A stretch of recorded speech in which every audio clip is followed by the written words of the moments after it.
Hello student, तो कैसे हो आप सभी। मैं आशा करता हूं कि क्लास 12th के हमारे सभी स्टूडेंट बहुत ही अच्छे होंगे। फिलहाल आज हम लेकर आ चुके हैं क्लास 12th फिजिक्स का पहले चैप्टर का सभी इंपॉर्टेंट न्यूमेरिकल। मैं बता दूं कि हम वही न्यूमेरिकल देखेंगे जहां से हमारे बोर्ड एग्जाम में आते हैं। इस बार बोर्ड एग्जाम 2027 के जितने भी स्टूडेंट तैयारी कर रहे हैं, जिनको चाहिए एक अच्छा नंबर स्कोर करना, तो हम इस चैनल पे बेहतर तरीके से आपको तैयारी करा रहे हैं। तो आज न्यूमेरिकल की बारी है। चलिए न्यूमेरिकल, हम उन सभी न्यूमेरिकल को देखेंगे जो बार बार पेपर में पूछे गए हैं। ठीक है ना। तो सभी मोस्ट इंपॉर्टेंट हमारा पहले चैप्टर का सभी महत्वपूर्ण न्यूमेरिकल को देखेंगे जी। मैं बता दूं यहाँ पे कि पेपर में 100% यही से आते हैं जी। यही सभी न्यूमेरिकल बार बार पूछे जाते हैं। देखिए, वैल्यू चेंज कर देता है, बाकी न्यूमेरिकल का जो टाइप है ना, इसी टाइप का पूछा जाता है। जैसे मैं समझाना चाहूंगा, जैसे यहाँ पे हमारा पहला क्वेश्चन है कि दो बिंदु आवेश Q1 इक्वल टू 2 माइक्रोकुलाम तथा Q2 इक्वल टू 3 माइक्रोकुलाम एक दूसरे से 0.6 मीटर की दूरी पर स्थित है, तो इनके बीच लगने वाला बल की गणना कीजिए। तो ये हमारा एक क्वेश्चन है, ये बहुत बार पूछा गया है। अब मैं आपको बता दूं, यहाँ पे क्वेश्चन में ये जो हमारे पास क्वेश्चन आपको दिखाई दे रहा है, इस क्वेश्चन में चेंज क्या करता है। यहाँ पे Q1 का जो मान है वो 2 माइक्रो कुलाम दे दिया है, और Q2 का जो मान है वो 3 माइक्रो कुलाम दे दिया है। आपको चेंज यही क्वेश्चन में कर देता है कि यहाँ पे 2 की जगह पर यहाँ पे 3 दे देगा, यहाँ पे 4 दे देगा। तो ऐसे ही क्वेश्चन चेंज करता है, बाकी सब सेम ही रहता है क्वेश्चन का टाइप। ठीक है ना। तो चलिए अब एक एक क्वेश्चन को हम इसको करके दिखाते हैं। सबसे पहली बात, कभी भी न्यूमेरिकल अगर आपको आता है तो आपको दो तीन चीजें स्टेप याद रखना है। सबसे पहला आपका टारगेट जो है, टारगेट आपको क्लियर रखना है कि हमारा टारगेट क्या है, लक्ष्य क्या है। लक्ष्य इसमें हमसे क्या कहा गया, हमसे कहा गया है कि यहाँ पे कह रहा है कि जब दो आवेश Q1 और Q2 है, तो इनके बीच लगने वाला बल की गणना कीजिए। मतलब हमें बल मतलब फोर्स की गणना करना है, मतलब एफ की गणना करना है। ये हमारा टारगेट हो गया। तो पहले आपको लक्ष्य तैयार करना है कि हमारा इसमें लक्ष्य क्या है, क्या हमें ज्ञात करना है। जैसे ही ये क्लियर हो जाता है, उसके बाद दूसरा आपका काम है कि यहाँ पे लिखेंगे आप हल। हल लिखने के बाद आपको लिखना है कि दिया गया है। दिया गया है ऐसे आप लिख देंगे। और दिया गया है इसको लिखने के बाद जो जो यहाँ पे वैल्यू दिए हैं उसको लिखा जाता है। जैसे यहाँ पे अगर देखेंगे तो आवेश का मान दिया है, यहाँ पे आवेश आवेश Q1 का जो मान दिया है वो 2 माइक्रो कूलाम दिया है, और Q2 का जो मान दिया है वो कितना दिया है, 3 माइक्रो कूलाम दिया है। और उसके बाद यहाँ पे कितना, 0.6 मीटर दूरी पर स्थित है। तो यहाँ पे दूरी का जो वैल्यू दिया है, दूरी का जो वैल्यू दिया है, मतलब दूरी को हम r से दर्शाते हैं। r इक्वल टू 0.6 मीटर दिया है। तो ये हमारा जो जो जो मतलब पॉइंट दिए होते हैं, जो वैल्यू दिए होते हैं, उसको हमें लिखना होता है। तो ये हमने इतना लिख दिया। अब जैसे ही हमने इतना लिख दिए, जैसे ही हमने इतना लिख दिया, उसके बाद अब देखिए हमें निकालना है बल। तो देखिए यहाँ पे एक हम बल का फॉर्मूला जानते हैं कि यदि दो आवेश, कूलाम का जब आप नियम पढ़ेंगे तो उसमें पढ़ेंगे दो आवेश, एक Q1 और Q2 होता है, इनके बीच की दूरी r होता है, और इनके बीच लगने वाला बल F होता है। तो हमसे यही कहा गया कि दो आवेश Q1 और Q2 है, इनके बीच की दूरी जो r का मान इतना दिया है, और कह रहे इन दोनों आवेशों के बीच बल कितना लगेगा ये बताइए। तो बल का एक फॉर्मूला में बताया गया था कुलाम के नियम के अनुसार, 1/4 pi epsilon naught Q1 Q2 by R square. बताइए ये फॉर्मूला बताया गया था कि नहीं, बिल्कुल बताया गया था। तो यही फॉर्मूला हम यहाँ पे लगा देंगे। जैसे ही सभी का वैल्यू रखेंगे, एफ का मान हमारा निकल जाएगा। चलिए तो देख लेते हैं। तो यहाँ पे हम लिखते हैं कुलाम के अनुसार, क्या लिखते हैं जी, कुलाम के अनुसार। अब कुलाम के अनुसार क्या होता है, तो कुलाम के अनुसार हमें बताया गया है, क्या बताया गया formula, F equal to 1/4 pi epsilon naught Q1 Q2 by R square. ये हमें दिया गया है कुलाम के नियम के अनुसार। ठीक है। अब इसको अब हम क्या करते हैं, F इक्वल टू, अब ध्यान से समझेंगे। F equal to 1/4 pi epsilon naught का मान होता है 9 × 10⁻⁹। ये हमने लिख दिया 9 × 10⁻9 हमने इतना लिख दिया। Q1 का जो मान है, Q1 का जो मान है वो कितना है जी? तो Q1 का मान यहाँ पे देख सकते हैं 2 माइक्रोकुलाम है। मैं एक बात बता दूं कि 2 माइक्रोकुलाम है ना, सॉरी Q1 का मान है 2 माइक्रोकुलाम। माइक्रोकुलाम को कुलाम में चेंज करने के लिए 2 × 10⁻⁻6 से गुणा करा देंगे तो ये माइक्रोकुलाम कुलाम में चेंज हो जाएगा। तो देख सकते हैं 2 × 10⁻⁻6 है ना, तो ये Q1 का मान हो गया। अब Q2 का भी मान अगर हम निकाल लें, Q2 का भी मान देखिए 3 माइक्रोकुलाम दिया है, इसको कुलाम में हम चेंज करेंगे। 3 माइक्रोकुलाम को अगर हम कुलाम में चेंज करते हैं तो 3 × 10⁻⁻6 कुलाम हो जाएगा। तो ये जो हमारा मेन जो वैल्यू है इसको रखा जाता है। तो Q1 का मान कितना हो जाएगा? 2 × 10⁻⁻6 कुलाम। अब Q2 का मान हो जाएगा 3 × 10⁻⁻6 कुलाम। इतना हमने लिख दिया। और इसके नीचे अब हम क्या लिख देंगे? बटे में क्या होता है? Are square. तो आर मतलब है दूरी, तो दूरी का मान है 0.6 और इसका होल स्क्वायर हो जाएगा, क्योंकि आर स्क्वायर है तो इसका भी स्क्वायर कर देंगे। बिल्कुल बात सही है। अब देखिए इसको आगे हम बढ़ा देते हैं, तो ये एफ इक्वल टू क्या हो जाएगा? एफ इक्वल टू अगर आप ध्यान से समझें तो पहले देखिए इसका हम देख 9, 2 और 3 इनका गुणा करा लेते हैं। तो 9 देखिए यहाँ पे अगर हम देखें तो 3 दूना 6 और 6 नवा कितना होता है? 6 नवा 54। तो ऐसे भी हम कर सकते हैं, या हम ऐसे भी कर देंगे।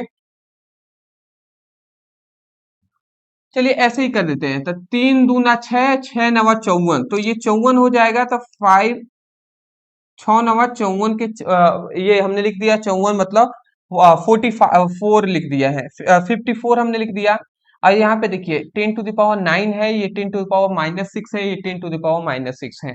तो हर समान होते हैं तो घातों को जोड़ लेते हैं। तो -6 -6 -12, -12 में से 9 चला गया, प्लस वाला 9 चला गया, तो कितना हो जाएगा? 10⁻³ हो जाएगा। ये हो गया ना। ये कितना हो जाएगा? 6×6 = 36, 0.6 गुणे 0.6 इसकल टू कितना हो जाएगा? 6×6 = 36, तो 3.6 हो जाएगा, 3.6। तो ये हमारा 3.6 हो गया। तो ये हमारा इतना क्या हो जाएगा? 3.6, ये हमारा वैल्यू हो जाएंगे। ठीक है ना, ये हमारा इतना वैल्यू हो जाएगा। अच्छा 6×36 हो जाएगा ना, तो जीरो है ना? ना ना ना ना ना ना, गलत हो गया है। 6×36 में तो ये ऐसे हो जाएगा ना, 0.36 ऐसे हो जाएगा 6×36। ठीक है, ऐसे हो गया। तो इतना हमारा हो गया। ठीक है, 0.6 का अगर होल स्क्वायर करते हैं तो 0.36 आता है, ये आप याद रखेंगे। उसके बाद अगर हम इसको हल करते हैं तो अगर हम देखें इसको हल करके, तो ये 54 है तो 54 हमने लिख दिया। और देखिए ये अगर हम चाहें तो 10⁻⁻2 लिख सकते हैं, इस 3 को -2 और फिर 10⁻⁻1 ऐसे लिख सकते हैं कि नहीं? अरे भाई देखिए 10 10 हर समान है तो घातों को जोड़ लेंगे, तो 2 1 3, तो -3 हो जाएगा ना। तो हर समान है तो घातों को जोड़ने के लिए तो यहाँ पे हम ये कर रहे हैं कि ये -2 है, ये -1 है ना। तो ऐसे लिख सकते हैं, अभी भी हर समान है तो घातों को जोड़ लेंगे, 2 1 3, -3 हो जाएगा, ऐसे हमने लिख दिया। और ये 0.36 हो जाएगा, इतना हो जाएगा ना। अब बाबू बात को समझिएगा, या ऐसे नहीं करते हैं, छोड़िए ज्यादा कंफ्यूजन आपको हम क्या ही करें। ये 54 हमने लिख दिया, ये 10⁻³ हमने लिख दिए, और ये 0.36 हमने लिख दिया, इतना लिख दिए। अब देखिए हम इसमें दोनों के मतलब दोनों पक्षों में हम क्या कर देते हैं? 100 का गुणा और 100 का भाग करा देते हैं। इससे बेनिफिट क्या होगा अभी आपको समझ में आ जाएगा।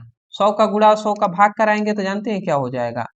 ये F इक्वल टू, ये 54 है तो 54 हमने लिख दिया, ये 10⁻³ है तो ये 10⁻³। 100 को हम क्या लिखते हैं? 100 को 10⁻² लिखते हैं ना, तो ये 10⁻² लिख दिए।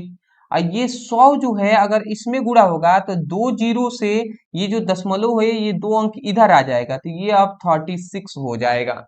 ये अब इतना गुणा भाग तो बेसिक आप सभी को आना ही चाहिए। तो ये हमारा 36 अब हो जाएगा। उसके बाद अब अगर हम देखें तो बात को समझिएगा, F इक्वल टू, यहाँ पे हम लिखते हैं F इक्वल टू, ये 54 हो जाएगा। ये समझिएगा, ये 10⁻² है और ये -3, तो 3 में से 2 चला गया तो एक ही ना बचेगा, तो 10⁻−1 बच गया। और यहाँ पे अगर हम देखें तो ये हमारा कितना हो जाएगा, 36 हो जाएगा। ये हमारा 36 हो गया। इतना हमारा हो गया ना, ठीक है जी।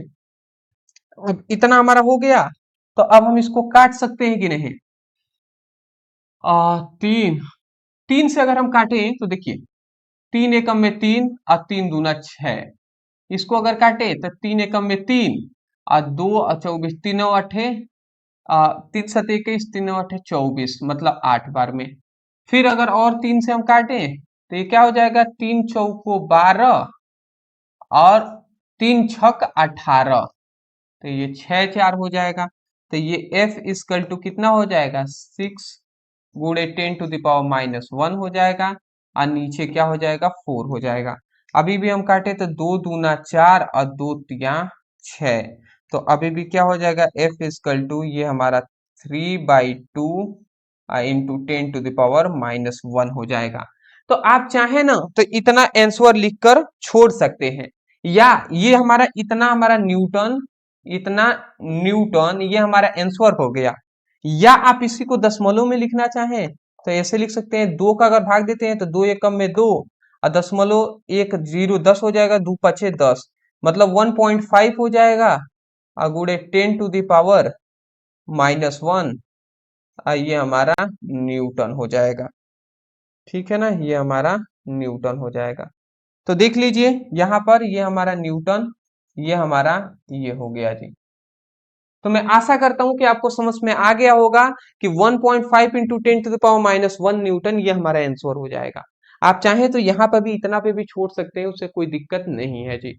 अच्छा, आप सोच रहे हो कि कैसे 1.5 आया, अगर इतना भी अगर नहीं समझ में आ रहा है तो समझिए, 2 का किसी भी अंक में भाग देते हैं ना तो वो उसका आधा हो जाता है। तो 2 में 3 में 2 से भाग दे रहे हैं तो मतलब 3 का आधा कितना होता है, तो 1.5 होता है, तो वही 1.5 को 1.5 लिखा गया है। सिंपल सा है, ज्यादा हार्ड नहीं है। स्क्रीनशॉट लीजिए, आगे बढ़िए। बशर्ते आपको क्वेश्चन कैसे हल करना है ये समझिएगा, कि कैसे यहाँ पे ये सब लिखना है, फिर फॉर्मूला कौन लगाना है, और ये गुणा भाग आपको आना ही चाहिए। चलिए स्क्रीनशॉट ले लीजिए, फटाफट स्क्रीनशॉट ले लीजिए। हाँ जी, चलिए नेक्स्ट। नेक्स्ट अपने दूसरे क्वेश्चन की ओर हम बढ़ते हैं। दूसरा हमारा क्वेश्चन है, एक बिंदु आवेश 5 इंटू 10⁻⁻6 कूलाम से 3 मीटर दूरी पर किसी बिंदु पर विद्युत क्षेत्र की तीव्रता ज्ञात कीजिए। यह हमारा क्वेश्चन यहाँ पे कहा गया है। ठीक है जी, तो क्वेश्चन हमसे ये कहा गया, तो चलिए हम ज्ञात कर लेते हैं। तो सबसे पहला हमारा क्या, हमें यहाँ पे कह दिया है विद्युत क्षेत्र की तीव्रता ज्ञात करना। ठीक है, मतलब ई का वैल्यू ज्ञात करना है। तो सबसे पहले हम लिखते हैं हल। सबसे पहले बिंदु आवेश दिया है, तो आवेश हम यहाँ पे लिख देते हैं आवेश। तो आवेश Q का जो वैल्यू दिया है वो 5 इंटू 10⁻⁻6 कूलाम दिया है, ये हमने लिख दिया। 3 मीटर दूरी, तो यहाँ पे दूरी का जो वैल्यू दिया है, दूरी को R से दर्शाते हैं, तो ये हमारा 3 मीटर, ये हमारा दूरी दे दिया है। हमसे कह रहा है कि विद्युत क्षेत्र की तीव्रता ज्ञात कीजिए। तब हम लिखेंगे, तब बिंदु आवेश के कारण विद्युत क्षेत्र की तीव्रता।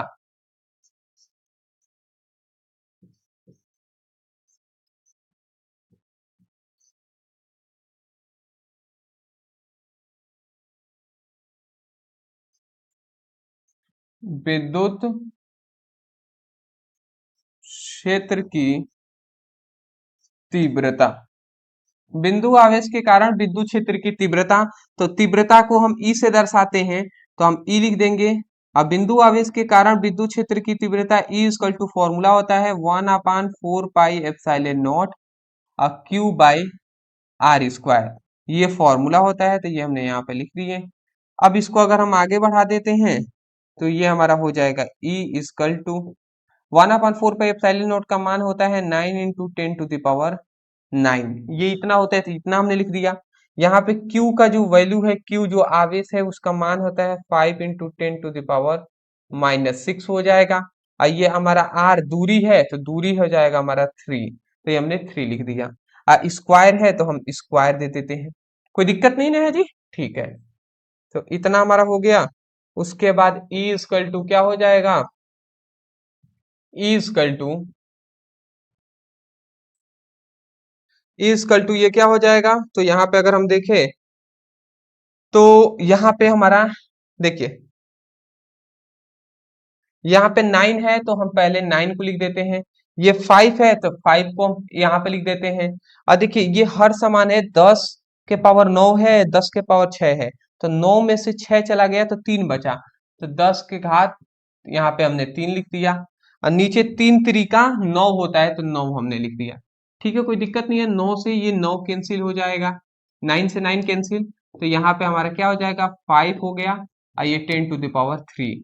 बाबू समझ में तो आपको आ ही क्या होगा, तो ये हमारा इतना क्या हो जाएगा, विद्युत क्षेत्र की तीव्रता का मात्रक होता है न्यूटन, मतलब संकेत रूप में हम लिख दे रहे हैं न्यूटन प्रति कूलाम, तो ये हम यहाँ पे लिख दे रहे हैं न्यूटन प्रति कूलाम, तो ये हमारा आंसर हो जाएगा। ठीक है ना, तो ये हमारा हो जाएगा ई का वैल्यू 5 × 10⁻³ न्यूटन प्रति कूलाम। ओके, स्क्रीनशॉट ले लिए होंगे ही। इसमें कहना क्या है दोस्त, कहना क्या है, स्क्रीनशॉट लेते हुए चलिएगा। मैं एक बात बता दूं, तो मैं बार बार नहीं कहूंगा दोस्त, मैं बार बार नहीं कहूंगा कि ये इंपॉर्टेंट है ये नहीं इंपॉर्टेंट है, भैया हम पूरी किताब का निचोड़ आपको करा रहे हैं। मैं इतना कह दूं, पहले हमने क्या कराया, पहले हमने फिजिक्स का जो पहला चैप्टर है, फिजिक्स का पहला चैप्टर क्या है, विद्युत आवेश तथा क्षेत्र, विद्युत आवेश तथा क्षेत्र, इसका हमने क्या करा है, इसका सभी पहले हमने वीवीआई टॉपिक को हमने कवर करा दिया। लगभग ना हम पूरे चैप्टर का सभी टॉपिक नहीं करा रहे हैं, बट मैं ये कह सकता हूं सभी भी चैप्टर का लगभग 80% से 85% सिलेबस को हम लेकर चल रहे हैं। 15-20% जो सिलेबस आपका बच रहा है, जो हम नहीं करा रहे हैं, वहां से एग्जाम में बिल्कुल आते ही नहीं है, तो उसको मैं क्यों कराऊं जी। और ऐसा मैं करा इसलिए रहा हूं क्योंकि मैं थोड़ा आपको समझाना चाहता हूं। आपका टोटल फिजिक्स का चैप्टर है 14, अब पर चैप्टर में अगर हम 10 क्वेश्चन भी ले लेते हैं तो 140 आपके हो जाएंगे ओनली फिजिक्स के टॉपिक। अभी न्यूमेरिकल ऑब्जेक्टिव को छोड़ दें तो केवल आपके 140 इंपॉर्टेंट टॉपिक हो जाएंगे। और केमिस्ट्री में आपके 10 चैप्टर हैं, 10 क्वेश्चन पर चैप्टर से ले ले तो 100 इसके हो जाएंगे, और 140 आपके फिजिक्स से, तो 240 तो आपको केवल फिजिक्स केमिस्ट्री के इंपॉर्टेंट टॉपिक हो गए, इसको तैयार करना ही है। उसके बाद ऑब्जेक्टिव न्यूमेरिकल वो सब छोड़ दीजिए, तो बताइए इतना कैसे तैयार कर पाएंगे। तो इसीलिए हम वही चीजें करा रहे हैं, वही टॉपिक हम करा रहे हैं चैनल पे, जो आपके लिए इंपॉर्टेंट है, जो आपको लिए बेनिफिट होगा। और एक सही रणनीति के तहत, एक सही स्ट्रेटेजी के तहत अगर आप तैयारी नहीं करेंगे दोस्त तो पीछे रह जाएंगे। कहते हैं ना कि कम समय में पढ़कर कोई ज्यादा अंक स्टूडेंट ला देते हैं, और कोई शुरू से पढ़ते रहते हैं बेसिक से पर वो नहीं ला पाते हैं। इसका मेन रीजन है रणनीति, रणनीति स्ट्रेटेजी दोस्त, कि उन्होंने स्ट्रेटेजी अपनाया, वही क्वेश्चन पढ़े जहां से एग्जाम में आए। आशा करता हूं आप समझ गए होंगे हमारी बातों को। तो आप टेंशन ना लें, जितना हम करा रहे हैं ना, आप चुपचाप उसकी केवल पढ़ाई करें। चलिए अगला हमारा आता है एक इलेक्ट्रॉन पर, देखिए एक इलेक्ट्रॉन पर वैक्यूम का कार्य करने वाला वैद्युत बल ज्ञात कीजिए। मतलब हमारा F का मान यहाँ पे हमें ज्ञात करना है, वैद्युत बल, जब वह 10⁶ न्यूटन प्रति कूलाम के क्षेत्र में स्थित हो। तो न्यूटन प्रति कूलाम के क्षेत्र में, न्यूटन प्रति कूलाम किसका मात्रक होता है जी, विद्युत क्षेत्र की तीव्रता का। तो यहाँ पे हमारा सबसे पहली बात यही स्टूडेंट समझ नहीं पाते, कभी कभी वैल्यू पहचान में न आए कि ये किसका वैल्यू है, तो उसका मात्रक देखा जाता है। न्यूटन प्रति कूलाम विद्युत क्षेत्र की तीव्रता का मात्रक होता है, तो यही इसका वैल्यू है। तो हम सबसे पहले लिख देंगे विद्युत क्षेत्र की तीव्रता।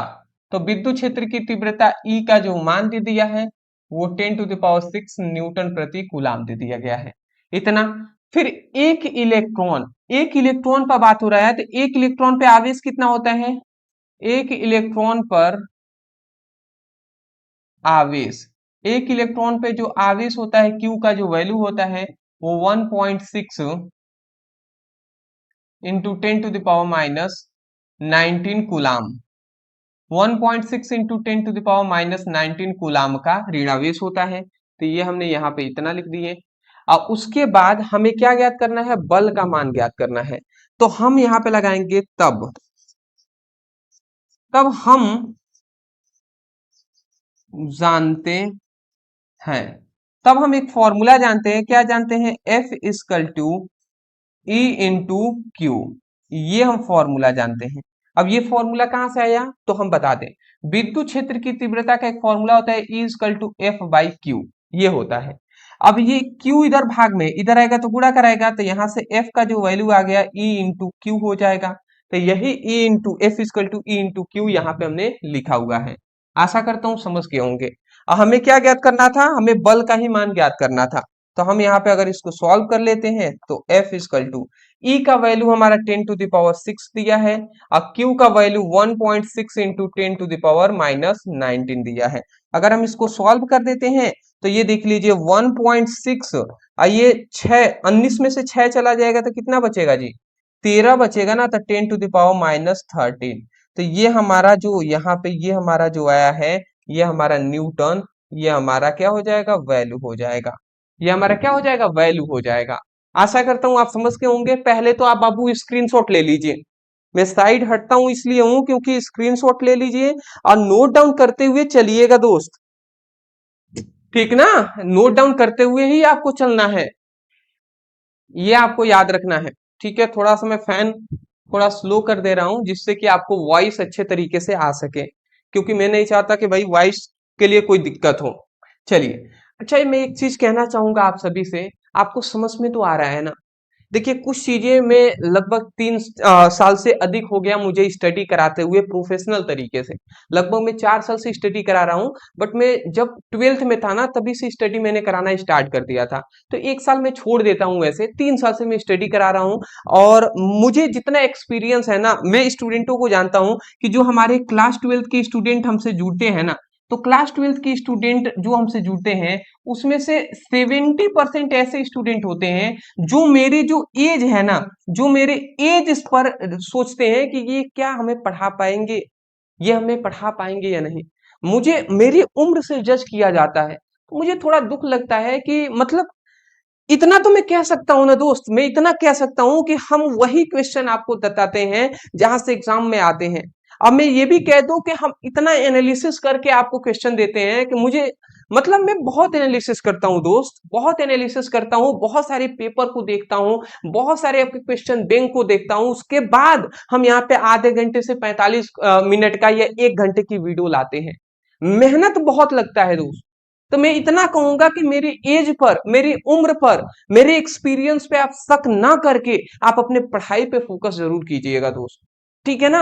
अब बशर्ते आप पर डे, आपको याद रखना है कि पर डे शाम को, पर पर डे शाम को 7 बजे, 7 बजे आपको रेडी रहना है। अगर आपको नोटिफिकेशन, चैनल को सब्सक्राइब किए हुए हैं तो नोटिफिकेशन मिल रहा होगा, अगर नहीं किए हैं तो कर लीजिए, ठीक है। और दूसरी बात, अगर आपको नोटिफिकेशन ना भी मिले तो पर डे आप शाम को 7 बजे ब्रदर सर लिखकर सर्च कर लीजिएगा, ऊपर ही आपको एक वीडियो मिल जाएगा, तो वहां से आप स्टडी कीजिएगा। और जो कुछ दिन बाद हमारा ये वीडियो देख रहे हैं तो उनके लिए डिस्क्रिप्शन बॉक्स में फिजिक्स का, केमिस्ट्री का लिंक हमने दे दिया है, तो उस पर क्लिक करेंगे तो एक सीक्वेंस पैटर्न में आपको चैप्टर वाइज वीडियो मिल जाएंगे। केवल वही सभी वीडियो आपको पढ़ते हुए चलना है, उन्हीं सभी को तैयार करना है। और तीसरी बात मैं कहना चाहूंगा, अभी तक अगर बोर्ड एग्जाम 2027 का, बोर्ड एग्जाम 2027 का तैयारी अगर आप कर रहे हैं और अच्छा नंबर लाना चाहते हैं तो व्हाट्सएप ग्रुप, टेलीग्राम ग्रुप और इंस्टाग्राम तीनों पर ज्वाइन हो जाना है, जिसका लिंक हमने डिस्क्रिप्शन बॉक्स में दे दिए हैं। मैं बता दूं, फ्री ज्वाइन है जी, 1 भी रुपए नहीं लग रहे हैं, आप डरिए नहीं, 1 भी रुपए आपको नहीं लगेंगे, बस पढ़ाई करिए, मेरा मेन मकसद यही है। चलिए, फोर्थ नंबर हमारा क्वेश्चन आता है, एक बिंदु आवेश 2 माइक्रो कूलाम से 0.3 मीटर की दूरी पर विद्युत क्षेत्र की तीव्रता ज्ञात कीजिए। यहाँ पे देख लीजिए, यहाँ पे हमें विद्युत क्षेत्र की तीव्रता मतलब ई का वैल्यू फिर से हमें ज्ञात करने को कह दिया है। चलिए हम ज्ञात कर लेते हैं। तो यहाँ पे हम लिखते हैं हल। तो यहाँ पे एक बिंदु आवेश, तो यहाँ पे हमारा आवेश का वैल्यू दे दिया है, आवेश Q का जो वैल्यू दिया है 2 माइक्रो कूलाम दिया है, ठीक है, 0.3 मीटर की दूरी पर। तो यहाँ पे दूरी दूरी आर का जो वैल्यू दे दिया है वो 0.3 मीटर दे दिया है दूरी। ठीक है, 0.3 मीटर दूरी दे दिया है। अच्छा, ये माइक्रो कुलाम है तो इसको कुलाम में चेंज कर लेते हैं, तो 2 × 10⁻⁻6 कुलाम हो जाएगा। अब विद्युत क्षेत्र की तीव्रता का मात्रक ज्ञात करना है, तब विद्युत क्षेत्र की तीव्रता, तो विद्युत क्षेत्र की तीव्रता का अगर मात्रक हमें इसका मान ज्ञात करना है, तो विद्युत क्षेत्र की तीव्रता का फॉर्मूला होता है E = 1/4 pi epsilon naught Q by R square, ये फॉर्मूला होता है। तो क्यू बाई आर स्क्वायर ये फॉर्मूला होता है, तो ये हमने लिख दिया। अब इसको देख लेते हैं, तो E = 9 × 10⁻⁹ ये हमारा हो जाएगा। Q का जो वैल्यू है, Q का वैल्यू 2 × 10⁻⁻6 हो जाएगा। R का जो वैल्यू है 0.3, इसका होल स्क्वायर हो जाएगा। कोई दिक्कत तो नहीं है ना, इतना हो गया जी। अब इसको अगर हम आगे सॉल्व कर लें, चाहिए हमने कराया है क्या अभी? चलिए कराए होंगे तो अच्छी बात है, नहीं कराए हैं तो देख लीजिए, मुझे तो नहीं लगता है कराए हैं। ये हमारा 9 × 10⁻9 हो जाएगा। अच्छा, एक काम कर लेते हैं, ये देखिए 9 और ये 2 है, तो ना 9 × 2 = 18 होता है ना, तो हम एक काम कर लेते हैं, 18 लिख देते हैं। 9 का 2 में गुणा करा लेते हैं, तो 9 × 2 = 18 हो जाएगा। और 9 में से 6 चला गया तो 3 बचेगा, तो 10⁻³ हमने लिख दिया। और ये अगर देख लीजिए, ये देख लीजिए 0.3 है, 0.3 का अगर गुणा कराएंगे तो 0.3 गुणे इसका होल स्क्वायर का मतलब है, होल स्क्वायर का मतलब क्या होता है, 0.3 गुणे 0.3, तो इसका क्या हो जाएगा 0.9 हो जाएंगे, तो ये 0.9 लिख दिए हैं। ठीक है, अब चाहे तो हम इसमें क्या कर लेते हैं, ऊपर 10 का नीचे 10 का गुणा करा लेते हैं, तो इससे कराएंगे तो क्या हो जाएगा, ये हमारा 18 हो जाएगा। और ये 3 है, इसका कुछ नहीं, एक घात तो 1 है, तो हर समान है तो घातों को जोड़ लेंगे, 3 × 1 = 4 हो जाएगा। और ये 10 इसमें गुणा हो जाएगा तो ये 9 हो जाएगा, तो 9 × 2 = 18, तो यहाँ पे E का जो वैल्यू आ जाएगा 2 × 10⁻⁴ न्यूटन प्रति कूलाम। तो ये हमारा क्या आ जाएगा, आंसर हो जाएगा, ये हमारा आंसर हो जाएगा। ठीक है दोस्त, ये हमारा आंसर हो गया। आसानी से समझ में आ रहा है ना, स्क्रीनशॉट ले लीजिए। देखिए समझ में आनी चाहिए, मेन मेरा मकसद यही है। चलिए जी, नेक्स्ट नेक्स्ट अपने क्वेश्चन की ओर बढ़ते हैं। ये सब क्वेश्चन पूछे गए हैं। एक संधारित्र गोले की त्रिज्या 10 सेंटीमीटर है और उस पर कुल आवेश कितना है, देखिए कुल आवेश का वैल्यू दिया है 4 माइक्रोकूलाम है। तो उस सतह, उसकी सतह पर विद्युत क्षेत्र की तीव्रता ज्ञात कीजिए। तो उसकी सतह पर हमें क्या ज्ञात करना है जी, उसकी सतह पर हमें विद्युत क्षेत्र की तीव्रता ज्ञात करनी है। ठीक है, तो चलिए अब इसको हम उसकी सतह पर विद्युत क्षेत्र की तीव्रता ज्ञात कर लेते हैं। तो सबसे पहले कह रहे हैं एक संधारित्र है और उसकी गोले की त्रिज्या इतना दिया है। ठीक है, तो हम यहाँ पे लिख देते हैं हल। अच्छा, गोले की यहाँ पे हमें क्या दे दिया है, त्रिज्या दे दिया है। ठीक है, गोले की त्रिज्या हमारा यहाँ पे दिया हुआ है। तो गोले की त्रिज्या का मतलब होता है संधारित्र की जो गोले की त्रिज्या, उसका मतलब है दूरी। त्रिज्या मतलब दूरी ही है ना, तो यहाँ पे हम लिख देंगे दूरी। तो दूरी का जो वैल्यू दे दिया है वो हमारा 10 सेंटीमीटर दे दिया है। अब 10 सेंटीमीटर को मीटर में चेंज करने के लिए 10 में हम 100 का भाग दे देंगे, और 10 में 100 का भाग दे देते हैं तो एक जीरो से ये एक जीरो कैंसिल, तो 1/10 हो जाएगा। 1/10 का मतलब होता है 0.1 मीटर। तो ये हमने इतना लिख दिए, दूरी का हो गया। उसके बाद कह रहे हैं उस पर कुल आवेश 4 माइक्रो कूलाम है, मतलब आवेश, आवेश Q का जो वैल्यू है वो 4 माइक्रो कूलाम है। 4 micro coulomb equal to 4 × 10⁻⁻6 coulomb, ये हमारा हो गया। तब तब हम क्या लिख देते हैं, तब विद्युत क्षेत्र की तीव्रता,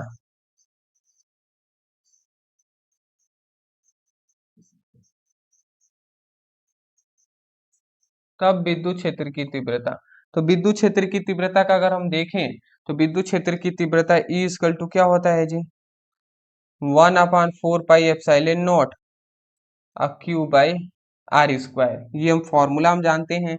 अब इस फॉर्मूले पर हम लगा देते हैं और देख लेते हैं जी।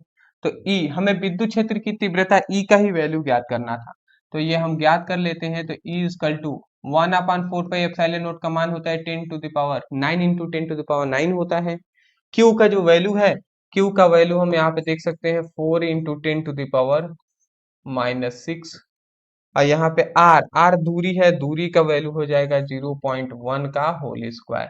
इतना हमने लिख दिए। अब देख लीजिए ये E इक्वल टू, अब यहाँ पे समझे तो 9 चौको 36, 9 चौको 36 हो जाएगा और 9 में से 6 गया तो 10⁻³ हो जाएगा। और ये 1 का होल स्क्वायर का मतलब क्या हो जाएगा, 0.1 ही हो जाएगा। 0 पॉइंट क्या हो जाएगा, 0.1 ही हो जाएगा। इससे कोई दिक्कत वाली बात नहीं है जी। ठीक है, अब इसको हम क्या कर सकते हैं, अगर हम चाहें तो इसमें 10 का गुणा ऊपर और 10 का गुणा नीचे करा सकते हैं, बिल्कुल करा सकते हैं। तो ऐसा हम कराते हैं तो क्या हो जाएगा, ये 36 हो जाएगा। और ये इसका पावर कुछ नहीं है तो 1 है, तो ये 3 1 4 हो जाएगा, तो 10⁻, ये 4 हो जाएगा। और ये 10 गुणा करेगा तो 1 हो जाएगा। नीचे 1 का कोई वैल्यू नहीं होता है, इसका मतलब ये हमारा E का जो वैल्यू आ गया वो 36 इंटू 10⁻⁴ न्यूटन प्रति कूलम। तो ये हमारा आंसर हो जाएगा, ये हमारा क्या हो जाएगा, आंसर हो जाएगा। तो यहाँ पे हम लिख दे रहे हैं आंसर। ठीक है, चलिए बाबू स्क्रीनशॉट ले लीजिए, ये हमारा आंसर हो गया।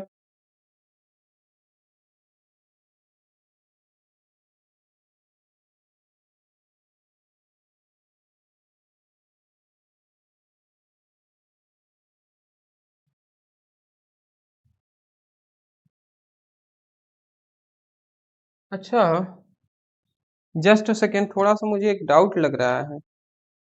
ठीक है, जस्ट सेकेंड।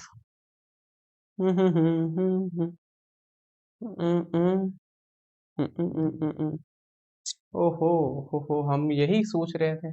देखिए यहाँ पे गड़बड़ क्या हुआ है, देखिए ये मैंने गलत कर दिया था। 0.1 है ना, 0.1 इसका होल स्क्वायर का मतलब होता है फिर 0.1। तो 0.1 में 0.1 का गुणा करा देंगे तो ये 0.01 आता है, 0.01 आता है। तो यहाँ पे हमने 0.1 का जीरो ये गुणा किया है, इसका होल स्क्वायर क्या आ जाएगा, 0.01 आ जाएगा, 1 आएगा ना। तो अब मैं थोड़ा सा इसको इरेज करके फिर लिख देता हूँ यहाँ पे, ये थोड़ा मिस्टेक हो गया है। बात थोड़ा समझे, यहाँ पे यही हम सोच रहे थे। तो 0.01 आएगा, तो अब हम इसका गुणा किससे करा देंगे, 100 से ऊपर गुणा कराएंगे और 100 से ही नीचे गुणा कराएंगे।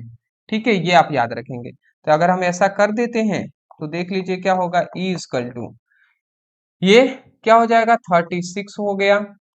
आइए देख लीजिए यहाँ पे 100 का मतलब होता है 10⁻², तो 2 और 3 5 हो जाएगा, तो ये हम 5 हम लिख देते हैं।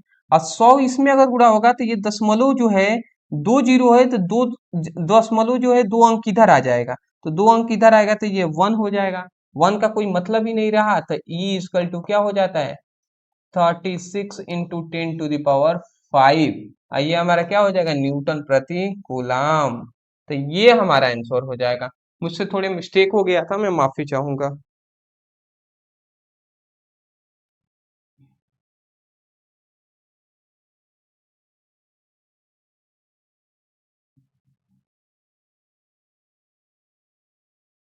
चलिए, आशा करता हूँ समझ के होंगे। अगला हमारा क्वेश्चन आता है 6 नंबर है कि एक गोलाकार सतह पर कुल आवेश इतना माइक्रो कूलाम रखा गया है। तो गॉस के प्रमेय का प्रयोग करके सतह पर वैद्युत फ्लक्स की गणना कीजिए। चलिए वैद्युत फ्लक्स की गणना हम करेंगे, पर समझिएगा यहाँ पे कह रहे हैं कि एक गोलाकार सतह पर कुल आवेश इतना दिया है। तो मतलब हम हल में क्या लिख सकते हैं कि कुल आवेश का वैल्यू, कुल आवेश, कुल आवेश को हम Q से दर्शाते हैं। अब Q का वैल्यू दे दिया है वो 8 माइक्रो कूलाम। 8 माइक्रो कूलाम को कूलाम में चेंज करेंगे तो 8 इंटू 10⁻⁶ कूलाम हो जाएगा। ये इतनी बेसिक बात आपको पता ही है।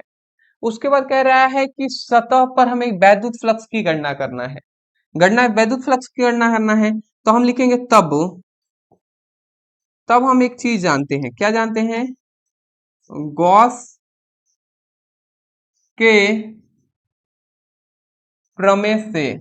और गॉस के प्रमेय से हम क्या जानते हैं? गॉस के प्रमेय को हम जानते हैं phi equal to Q by epsilon naught, ये हम जानते हैं। अब इस फॉर्मूले का अगर हम उपयोग करते हैं, इस फॉर्मूले को हम लगा देते हैं तो देख लीजिए क्या निकलता है।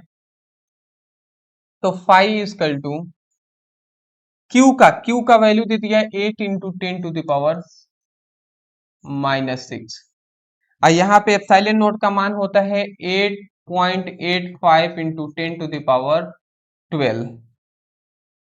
10⁻12 शायद होता है, 8.85 इंटू 10⁻12 होता है। ठीक है, तो ये इतना हमने लिख दिया 8.85 इंटू 10⁻12, तो इतना हमने लिख दिया। अब इसको हम आगे बढ़ा लेते हैं तो फाइव इक्वल टू ये 8 इंटू 10⁻⁻6, ये 10⁻12 ऊपर चला जाएगा तो ये 12 हो जाएगा, और ये 8.85 हो जाएगा। ठीक है, अब देखिए फाइव इक्वल टू ये क्या हो जाएगा? ये 8 हो जाएगा। अब 12 में से 6 चला गया तो ये हमारा 6 बच जाएगा, और ये 8.85 हो गया। ये इतना हो गया ना। चलिए जी, अब अगर हम चाहें तो देख लीजिए, ये हम इतना इतना हमारा हो गया ना। अब सिंपल से या तो हम इसका इसमें भाग देकर भी कर सकते हैं, या इसमें हम क्या करा दे सकते हैं, 100 का ऊपर गुणा और 100 का नीचे, मतलब 100 से गुणा और भाग ये हम करा देंगे। ठीक है, और करा देंगे तो जो आएगा हमारा आंसर हो जाएगा, जो आएगा वो हमारा आंसर हो जाएगा। तो चलिए अगर 100 से हम गुणा और भाग करा देते हैं तो देख लेते हैं क्या मिलता है यहाँ पे। या हम ऐसे करते क्या, हम्म हम्म हम्म हम्म हम्म, हम्म, इससे करेंगे तो लेंदी होगा थोड़ा। अच्छा हम ऐसे कर देते हैं, थोड़ा बात को बहुत समझिएगा, बात को थोड़ा समझिएगा क्या हम कह रहे हैं। ये हमारा 10⁻6 है ना, 10⁻6 को अगर हम चाहें तो 10 इंटू 10⁻5 लिख सकते हैं कि नहीं? ये 10⁻1 हो गया। देखिए अभी भी हर समान है तो घातों को जोड़ेंगे, 5 एक 6 ही तो होगा, और 10⁻6 होना ही चाहिए, तो ये हमारा इतना होगा। अब देखिए ऐसा इसलिए किया क्योंकि ये 10 अगर 8 में गुणा हो जाएगा तो ये हमारा क्या हो जाएगा, 80 हो जाएगा, और ये 10⁻⁻5 हो जाएंगे, और ये 8.85 हो जाएगा।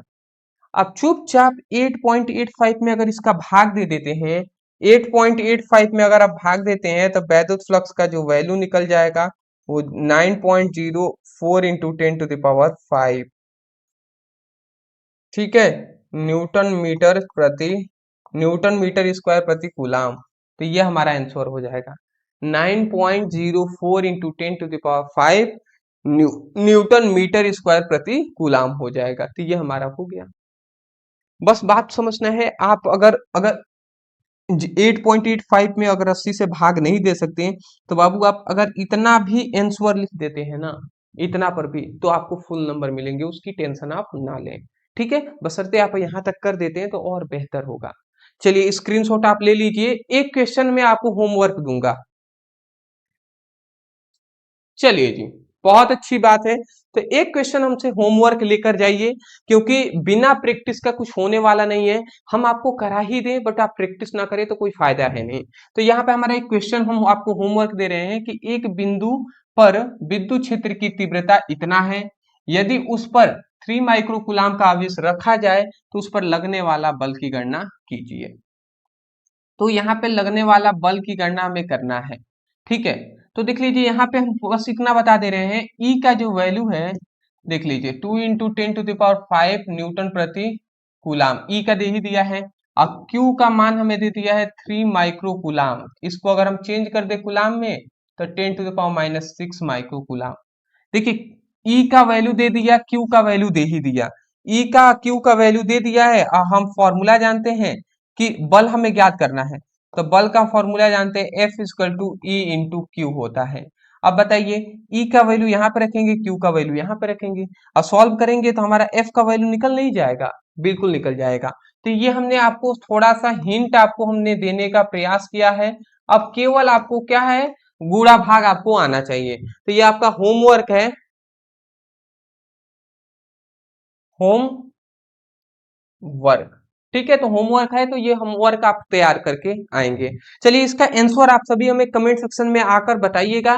पहले अभी आप वीडियो को रोक कर भी आप इसकी तैयारी प्रैक्टिस कर लीजिए। अगर आ जाता है आंसर तो आप हमें कमेंट में बता दीजिएगा। हाँ जी, मैं आपको कुछ चीजें हैं आवश्यक पहले बता दूं, उसके बाद आप वीडियो को रोकिएगा। रोकना यह है दोस्त, सबसे पहली बात, आपको हम पर डे शाम को 7 बजे वीडियो ला रहे हैं फिजिक्स की और केमिस्ट्री का, जिसमें चैप्टर वाइज इंपॉर्टेंट हम टॉपिक करा रहे हैं। तो अच्छे तरीके से शाम को 7 बजे आप पढ़ाई कीजिएगा, ठीक है ना। आकर आप चैनल को सब्सक्राइब किए रहेंगे तो नोटिफिकेशन मिलता रहेगा, तो सब्सक्राइब कर लीजिए। दूसरी बात, आपको इस चैनल से क्यों पढ़ाई करना चाहिए, इसी चैनल से, इस चैनल पे आपको अभी से वो सब इंपॉर्टेंट टॉपिक कराए जा रहे हैं जहां से आपके एग्जाम में आएंगे। इस चैनल पे आपको सिंपल वे में स्टडी कराने का प्रयास किया जा रहा है कि जिससे कमजोर से कमजोर स्टूडेंट भी अपनी पढ़ाई कर सके और आगे बढ़ सके। इस चैनल पे आपको सही गाइडेंस दिए जा रहे हैं, इस चैनल पे आपको अभी से PYQ कराए जा रहे हैं, तो इसीलिए इस चैनल से आपको पढ़ाई करनी चाहिए। बात अगर आप समझ गए हैं तो चैनल को सब्सक्राइब जरूर कीजिएगा। दूसरी बात, डिस्क्रिप्शन बॉक्स में लिंक है फिजिक्स और केमिस्ट्री का, आप वहां पे क्लिक करके अपनी स्टडी कर सकते हैं। चलिए दोस्त, thank you so much for watching this video. कल मिलते हैं एक नए टॉपिक के साथ एक नए वीडियो में। Thank you so much. Thank you.